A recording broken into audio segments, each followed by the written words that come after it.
चलिए आज हम लोग देखते हैं क्लास 10th फिजिक्स भौतिकी अध्याय 5 होगा, जिसका चैप्टर का नाम है विद्युत धारा के चुंबकीय प्रभाव। इसको बोलते हैं magnetic effect of electric current. तो देखिए इसमें हमने एक पार्ट और बना दिया, ये वीडियो का दूसरा पार्ट होगा इस चैप्टर का। तो देखिए इसमें लिखा है कि विद्युत चुंबक की तीव्रता निम्नलिखित बातों पर निर्भर करती है। विद्युत चुंबक की तीव्रता निम्नलिखित बातों पर निर्भर करती है। तो पहला देखिए क्या है कि परिनालिका में फेरों की संख्या अधिक होने पर चुंबक तो अधिक होगा। फिर दूसरा है देखिए कि कहता है विद्युत धारा का परिणाम जितना अधिक होगा चुंबक भी अधिक होगा।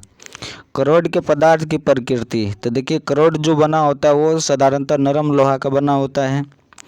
तो करोड का जो प्रकृति कहता है धारावाही चालक पर चुंबकीय क्षेत्र का प्रभाव। तो धारावाही चालक पर जो है चुंबकीय क्षेत्र का कैसे प्रभाव होता है।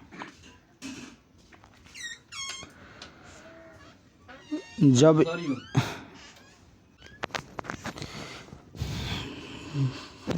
तो देखिए इसमें तो कहता है कि धारावाही चालक तार पर चुंबकीय क्षेत्र का प्रभाव। तो धारावाही चालक पर चुंबकीय क्षेत्र का क्या प्रभाव होता है। देखिए पहला दिया है कि जब एक धारावाही चालक को चुंबकीय क्षेत्र में रखा जाता है तो उस पर एक बल लगता है ना। फिर कहता है कि बल की दिशा चुंबकीय क्षेत्र की दिशा तथा विद्युत धारा की दिशा दोनों पर निर्भर करती है। फिर देखिए अगला है कि फ्लेमिंग का वाम हस्त नियम है ना, फ्लेमिंग लेफ्ट हैंड रूल। तो देखिए फ्लेमिंग का जो बायां हाथ का जो नियम है, बायां हस्त नियम, तो ये क्या कहता है। देखिए कहता है यदि हम अपने बाएं हाथ की 3 उंगलियां मध्यमा, तर्जनी तथा अंगूठे को परस्पर लंबवत फैलाएं और यदि तर्जनी चुंबकीय क्षेत्र की दशा तथा मध्यमा धारा की दिशा है, तब अंगूठा धारावाहिक चालक तार पर लगे बल की दिशा को व्यक्त करेगा। देखिए आप लोगों को अंगूठों पता होना चाहिए कि मध्यमा क्या होता है। उंगली जैसे दिया है तो ये जैसे कि मान कर चलिए कि ये क्या हो गया, ये देखिए जैसे कि ये अंगूठा हो गया है ना, इसको तर्जनी बोलते हैं।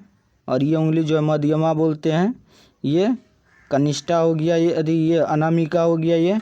और ये जो सबसे छोटे वाला उंगली होता है ये इसको कनिष्ठा बोलते हैं। तो देखिए 5 उंगली को नाम आप लोगों को सबसे पहले याद रहना चाहिए कि अंगूठा हो गया, तर्जनी हो गया, मध्यमा हो गया, अनामिका हो गया और कनिष्ठा हो गया।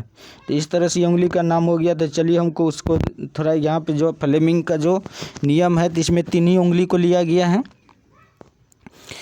तो फ्लेमिंग का जो है 3 नियम लिया गया, अंगूठा को और तर्जनी और मध्यमा को लिया गया। तो देखिए इसमें दर्शाया गया है कि इसमें 3 उंगली को देखिए इस तरह से कहता है उंगलियां तर्जनी लंबवत फैलाए, सभी को लंबवत फैलाया गया है।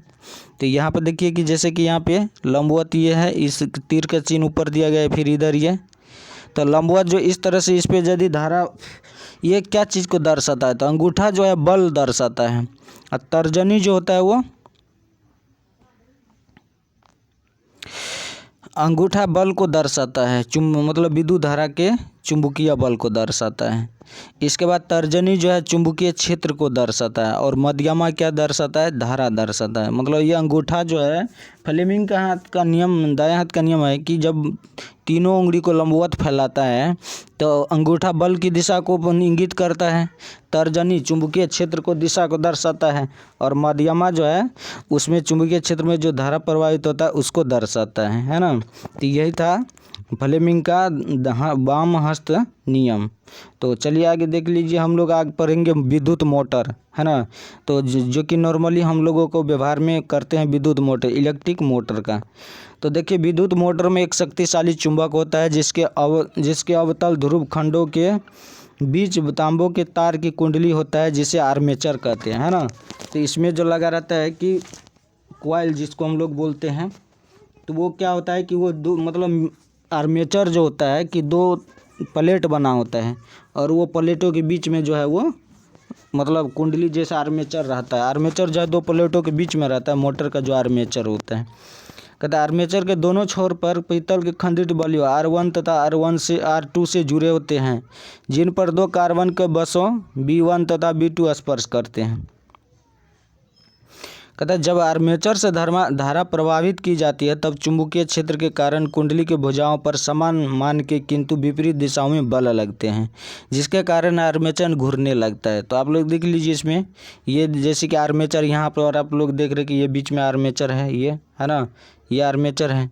या इसमें देखो प्लेट लगा दिया गया है, ये चुंबकीय क्षेत्र हो गया आपको, ये है ना, ये चुंबकीय क्षेत्र हो गया।